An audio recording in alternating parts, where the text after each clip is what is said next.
Los mayas tapaban las deformaciones de los dientes con jade. Había una ciencia. Claro que no se podía comparar con el desarrollo de Europa, que estaba pasando en una transición de un régimen mercantil, basado en eso, en la acuñación de oro y plata, precapitalista, a estos pueblos, pero tampoco hay que tener aquella imagen de que aquellos trajeron la civilización y hay que agradecer por eso. Que uno en la escuela siempre queda con eso de que se identifica más con el invasor, con el conquistador. De repente, como dice usted, uno se basa, ¿verdad?, en la construcción esta histórica que uno ha recibido, ¿verdad? Pero sí, cuando uno lee y profundiza se da cuenta de que, y la verdad es que uno lo puede observar porque dejaron huella, ¿verdad?, de esas construcciones, ¿verdad? Tenemos historia de los mayas, aún en nuestro país, ¿verdad? Así y en es. todo Centroamérica hay La observación que se hacía del espacio. Chichén Itzá, por ejemplo, es una ciudad maya donde prácticamente había un laboratorio astronómico para observar el movimiento de los astros y de esa manera planear el calendario y que las cosechas fueran, las actividades económicas fueran de la misma manera. Entonces, básicamente eso, las sociedades, principalmente ciudades-estados mayas, Palenque, Quiriguá, Copán, Chichén Itzá, Dos Pilas, y las que existen en México tuvieron un notable desarrollo que realmente pensaban ellos cómo construyeron estas ciudades. Y que hasta el día de hoy se siguen estudiando. No... Tikal, por ejemplo, es majestuoso eso. ¿Quién en Europa se iba a imaginar construir una calinata de ese tipo que quede en esa selva de ahí de Guatemala? Entonces, no hay que demeritar lo que esas sociedades hicieron. Lo que pasa es que hacemos nosotros interpretaciones de ese pasado, de todo lo que está escrito en piedra. Eso hay especialistas en epigrafía que nos dan una idea de cómo pudo haber sido la política, el poder, las relaciones sociales, las clases sociales. Y Copán es un ejemplo de ello. Cuando uno ya sale de Copán está el cementerio de la Sepultura. Eso denotaba la cuestión de clases sociales, ya era el cementerio de la gente rural, del pueblo, que era el que sostenía el aparato económico y político. Casi siempre ha sido así, desde que existen las sociedades divididas en clases. En toda la historia de la humanidad lo veo ver usted, que hay un aparato que es el que sostiene el sistema, y en esas culturas no eran la excepción. En el aspecto económico, ¿en qué se basaba la economía del periodo prehispánico? Fundamentalmente, fíjense que estaba revisando este libro porque ustedes me han obligado otra vez a leer, y el hombre no puede desligarse del espacio en que vive, ¿verdad? A veces no solo es historia, ¿no? Esto hay que conectarlo también con el paisaje, con las tierras altas, las tierras bajas, las tierras calientes. Entonces, debido a los ecosistemas, así también la economía funcionó. En muchos lugares el producto principal fue el maíz y todavía sigue siendo la base de los hondureños y de los centroamericanos en general. Y eso también fue en México, la producción del maíz, pero también hubo áreas en las cuales se cultivaron los tubérculos, el camote, la yuca, el chile, el tabaco, y un poco de cosas que básicamente los métodos de cultivo pues se basaban en eso, la quema, la tala, la roza, que significaba quemar para que después la cenicita sirviera de abono orgánico, dejar una parcela para cultivo posterior mientras las otras descansaban, rotar los cultivos.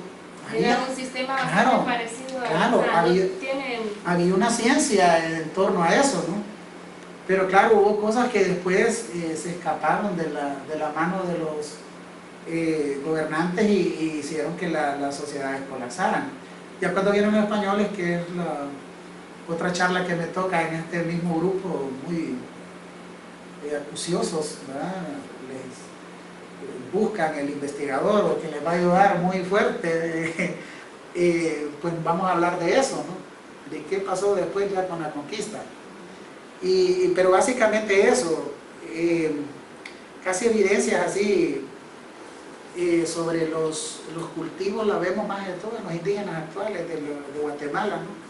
Que todavía siguen cultivando eso, y las tradiciones, por las tradiciones sabemos que el maíz ha sido el producto por antonomasia, ¿no? los quichés de Guatemala, los caquicheles sobrevivientes de los anteriores, sus ancestros en los utensilios que trabajan, tienen esa cosmogonía, toda esa forma que les han heredado los ancestros, los ritos, el ceremonialismo alrededor de las cosechas.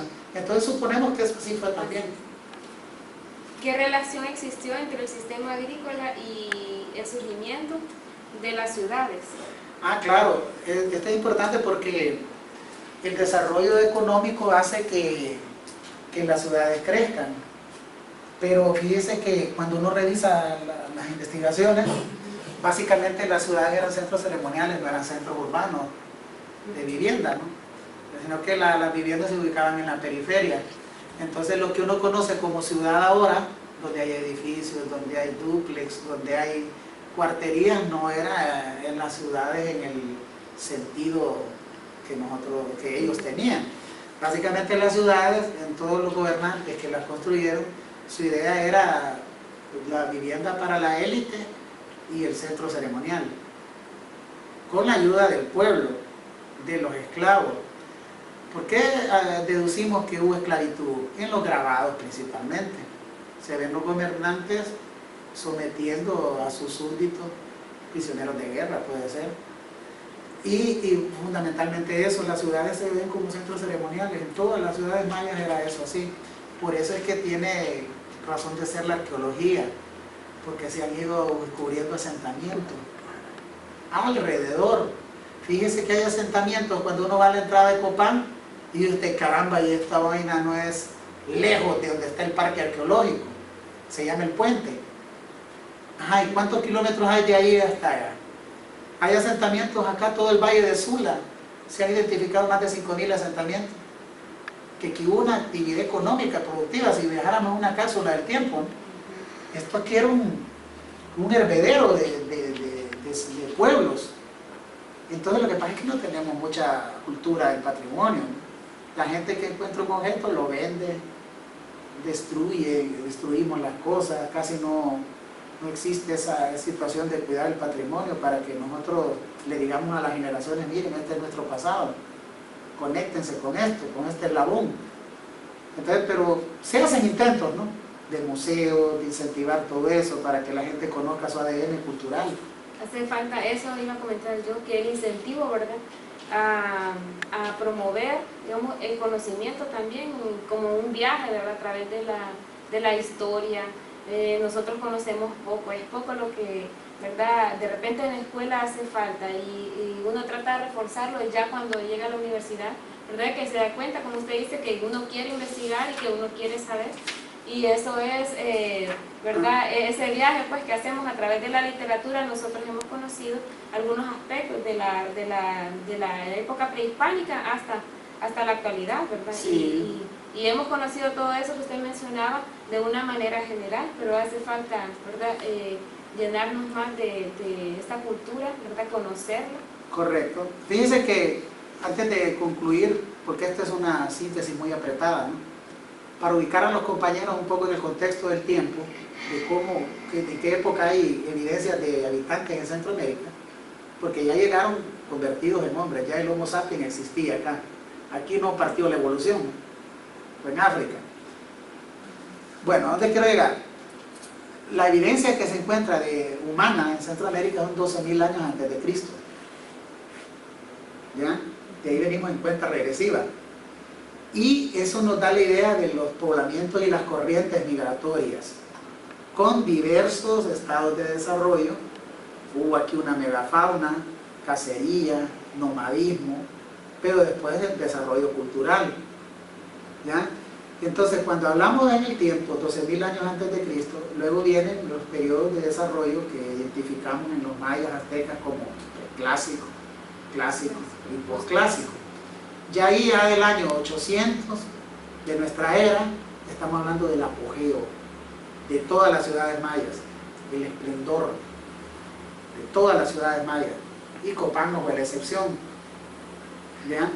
Ya cuando hablamos del año 900 al 1000, 1200, la decadencia de esos pueblos.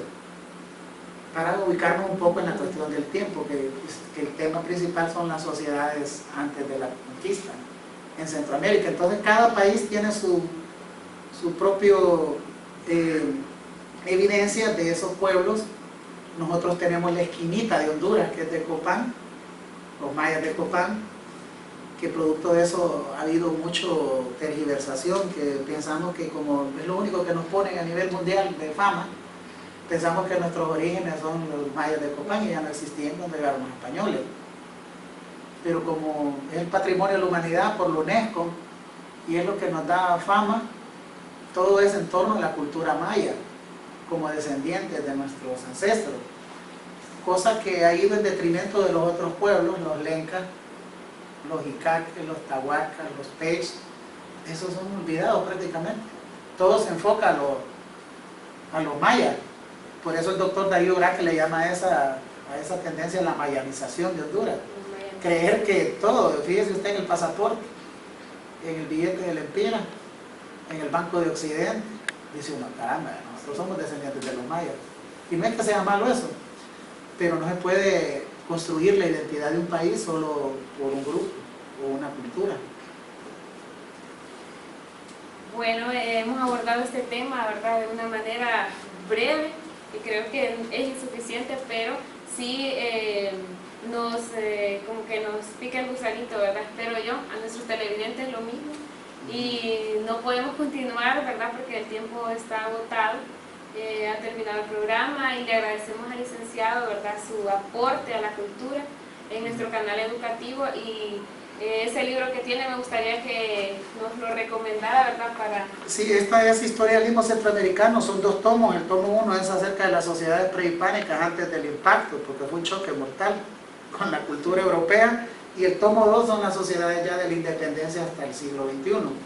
Es de una editorial conjunta de autores centroamericanos. Y bueno, agradecerles a ustedes, estamos muy apretados con muchos compromisos, pero para mí es un placer, tengo mucho aprecio a la carrera de letras, me siento muy afín, me gusta mucho la literatura, ¿verdad? Y entonces por ahí estos ejercicios interdisciplinarios nos ayudan mucho, ¿no? Porque ustedes lo enfocan desde una perspectiva y nosotros de otra perspectiva, pero es mejor fusionarlo todo, porque el ser humano es psicológico, histórico, biológico, cultural, y entonces verlo desde un ángulo no es muy correcto, pero qué bueno que están haciendo eso en esta clase. Estamos muy agradecidos, licenciado, con usted, y la verdad es que vamos a seguir estudiando acerca bueno, toda la clase se basa en, ¿verdad?, la literatura centroamericana, y sí, de repente ahí lo buscamos de nuevo para que vamos, con todo gusto, y también ver para retroalimentar mi participación, sí, el video, ¿no? Muchas gracias. Bueno.